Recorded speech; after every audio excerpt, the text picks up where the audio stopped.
All right, welcome to The Explainer. Today, we are diving deep, going way beyond the headlines to talk about a hormone that is completely shaking up the world of weight management, and that is GLP-1. I mean, unless you've been living under a rock, you've heard the names, right? Ozempic, Wegovy, Mounjaro, they're everywhere. They've become this cultural shorthand for a whole new way to think about weight. But what's actually going on behind those brand names?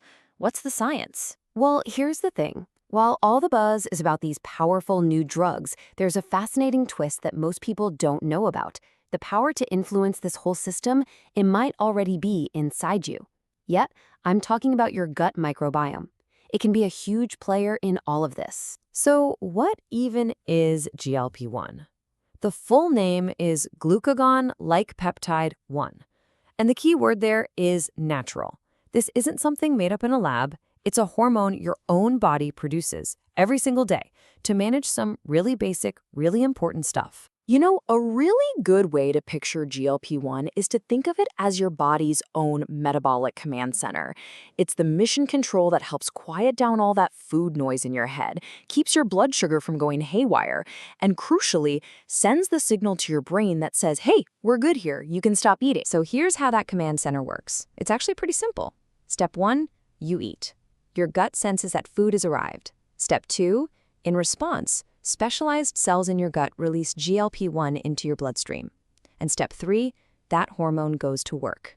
It does two main things. It tells your pancreas, hey, time to release some insulin to handle this sugar, and it tells your brain we're getting full. It's an elegant, natural system. And this right here is where the blockbuster drugs come in. The technical term is GLP-1 receptor agonists, which is just a fancy way of saying they mimic what your body's own hormone does. They don't invent a new process. They just find that volume knob on your natural system and turn it way, way up. But, and this is a really big but, cranking up that volume comes with a major trade-off. For all the incredible, life-changing benefits, there are some pretty serious potential downsides we have to talk about. It's a real balancing act. So let's lay it all out. On the one hand, the benefits are clear. You get amazing appetite control, better blood sugar support, and often significant weight loss. But on the other hand, the downsides can be tough.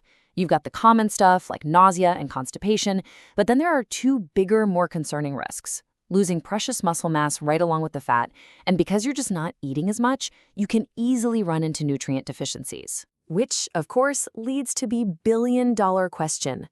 How do you handle this? How can you get those amazing benefits while trying to sidestep the risks? And what if you're not on these drugs, but you still want to support this system in your body? Well, I think it really boils down to two distinct paths. One for people who are on the medication, and another for those who are looking for a more natural route. Let's start with Path A. This is for you if you're currently using or even just thinking about using a GLP-1 drug. The goal here isn't just to take the shot and hope for the best. It's about actively supporting your body to make the whole experience smoother and more effective. Okay, first things first, energy and nutrients. When you slash your food intake, you're also slashing your mineral intake. That's where electrolytes become absolutely essential to help with hydration and just feeling less drained. These drugs can also mess with how you absorb vitamin B12, so supplementing can be a game changer for fighting off fatigue. And magnesium, it's our real superstar here, helping with energy and tackling that super common constipation side effect. And just so you know I'm not exaggerating about magnesium, look at this. It supports over 300 different biochemical reactions in your body. We're talking energy, nerves, muscles, everything. So when your diet suddenly changes, you can see why keeping your magnesium levels up is so important. Next up, and honestly, this might be the most critical piece for long-term success, preserving your muscle. You do not want to lose muscle. It tanks your metabolism and makes it way easier to regain weight later. When your appetite is shot, getting enough protein is tough, so a simple protein powder is a lifesaver. Collagen is great too for supporting your muscles, joints, and even your skin as it adapts. And then there's creatine, one of the most scientifically backed supplements on the planet for helping you hold on to that valuable lean muscle and strength. Okay, time to switch gears. Let's talk about Path B.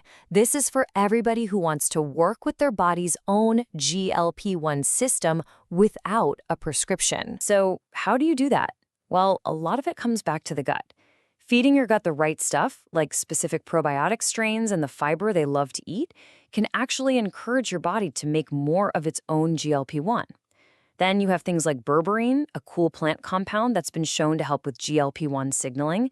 Even the simple building blocks of protein, amino acids, can give your body the nudge it needs to release its own GLP-1. So when you bring these two paths together, you start to get a clearer picture of what this is all about. It's about your metabolic future.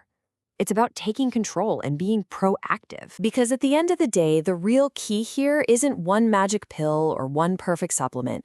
It doesn't matter if you're on path A or path B. The goal is the same: to understand what your body needs and give it the specific support it's asking for so it can do its best work. Which leaves us with a really fascinating question, doesn't it? As we look forward, what is the future of wellness? Is it going to be found in a prescription, a supplement bottle, or more likely, a smart, personalized combination of both? It seems like the answer is going to be different for everyone. Thanks for watching.